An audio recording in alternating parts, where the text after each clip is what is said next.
عملوها يا ليلى يا ليلى بيضه بخطين حمر يا ليلى والنبي تعبتونا اقسم بالله تعبتونا. انا واحد من الناس قعدت اشجعكم ماتش واحد ضغط وسكر وكان هيجيلي القلب.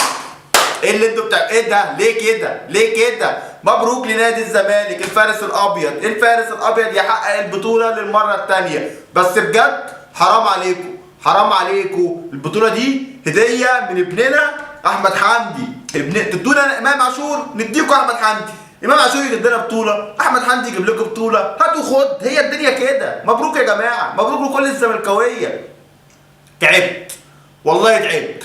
انت فريق نازل ضاغط، جبت جون في اول الماتش، كمل بقى ضغط. ليه بقى؟ ليه؟ لكن يكمل ضغط يجيب الثاني يجيب الثالث ما ينفعش. ازاي؟ امال مين اللي هيتحرق دمه؟ مين اللي هيعمل السسبنس؟ مين اللي هيفضل مقعدك لحد اخر ماتش عمال تقول يا رب؟ مين؟ لازم الزمالك. في غيره كان ممكن يسهل الدنيا من الشوط الاولاني ده، كان يطلع 3-4. لكن ليه؟ وهو يحط الكرة في رجل الجول، في رجل اللاعب، واللاعيبه عماله تطلع بره وعمالين يعملوا حاجات غريبه. سسبنس يا جماعه. والمعلق ملك السسبنس، اللي يعرف الزمالك ملك. والله عرفناه، احنا عرفنا ان الزمالك ملك الزمالك ده فريق ربنا يكون في عون كل جماهير الاهلاويه، يكون في عون كل جماهير الزملكاويه. بامانه البطوله دي تتهدي للجماهير اللي كانت في الزمالك في الاستاد، لان الجماهير بصراحه هي رقم واحد. انت دخلت نفسك في حكايات وحوارات، لكن الجماهير مفيش، ما بتهمتش ما بتهداش، عماله تشجع.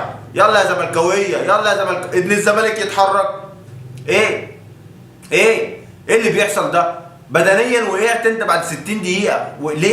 ليه طيب؟ ليه؟ اللعيبه بتنرفز يا جدع. ايه ده؟ انت جبت جول وخلاص بقت كسبان. اهدى بقى والعب كورتك بقى واحكم الماتش وهدي الريتم وظبط الدنيا كده. ليه اللي الزمالك ليه ده عملته كده؟ والله العظيم تعبت. عمالين ها جول يلا. ايه يا جدعان ده ما كانتش البطوله دي. ان شاء الله هنقابلكم في السوبر ان شاء الله. الاهلي يحسمها من السبت ونقابلكم في السوبر عشان ناخد السوبر بتاعنا ده. السوبر الافريقي ده بتاعنا حبيبنا هناخده. مبروك لنادي الزمالك، مبروك لجماهير نادي الزمالك، مبروك للاعيبه نادي الزمالك، مبروك لاداره نادي الزمالك. بجد انا كنت من الناس اللي حابب ان الزمالك ياخد بطوله السنه دي، لان ما ينفعش يطلع موسم صفري. ده رقم واحد. رقم اتنين، عشان الزمالك يبقى قادم بجد. يعني احنا محتاجين بقى نشوف الزمالك قادم، مش هنسمعها بس. محتاجين بقى الزمالك يجي بالبطوله دي، لازم يبني عليها، لازم يبدا يخطط بقى في اللي جاي. البطوله دي لازم يعتزل شيكابالا. خلاص بقى يا برنس، انت خدت افريقيا اهو، اعتزل بقى. كفايه كده، كتير قوي. شايف ان كده كفايه على شيكابالا. حاجه بقى مهمه، كلمتين والله العظيم في حب واحد او اتنين، وكلمه كره لواحد. اول حاجه كلمه حب لاحمد حمدي. احمد حمدي يا جماعه لعيب عالي قوي، وغير ان هو لعيب كرويا بامانه لعيب اخلاق. انا كاحد محب للنادي الاهلي بقول لك لعيب انت ما تعرفش تتكلم عليه اصلا. لعيب هو بيجبرك ان انت تحترمه بادائه وكلامه وبامانه.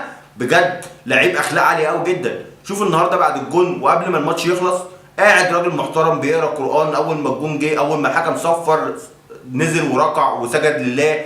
يعني لعيب محترم. مفيش تصريح من اللعيبه اللي بتعمل. يعني ناصر ماهر ده بيعمل تصريحات على الفاضي، لكن لعيب زي ده لعيب بيدي في الملعب، ما بتشوفش منه اي حاجه. اللعيبه دي هي اللي بتستمر وهي اللي بتبقى اساطير بجد.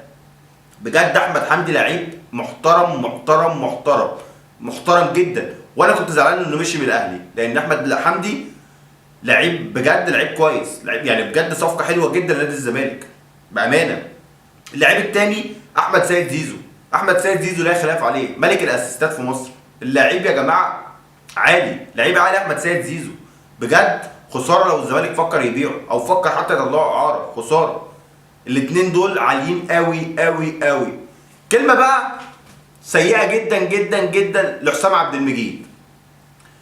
انا شايف ان حمزه المسلوسي بيلعب لوحده. يعني حسام عبد المجيد دول حسام عبد المجيد مسطول. عارف بيفكرني بمين؟ فاكرين الاعلان بتاع سيف بتاع زمان بتاع يا لذيذ يا رايق؟ هو ده واقف عامل كده. اللي هو انتوا فين؟ الكوره فين؟ بيدور على الكوره ما تعرفش، بيعمل حاجات غريبه كده وكور غريبه ودنيا غريبه وحاجه ما تعرفوش هو بيعمل ايه. بقاله شويه حسام عبد المجيد تايه حرفيا. مبروك لجماهير نادي الزمالك، مبروك لكل الزملكاويه، مبروك لمصر كلها. وانتظروني ان شاء الله بكره او بعده في حلقه قويه جدا جدا جدا عن نادي الزمالك وتاريخه مع الكونفدراليه، وهنعمل حلقه فيلم وثائقي عن البطوله الثانيه لنادي الزمالك في الكونفدراليه. فيلم عالي قوي قوي قوي قوي، انتظروني.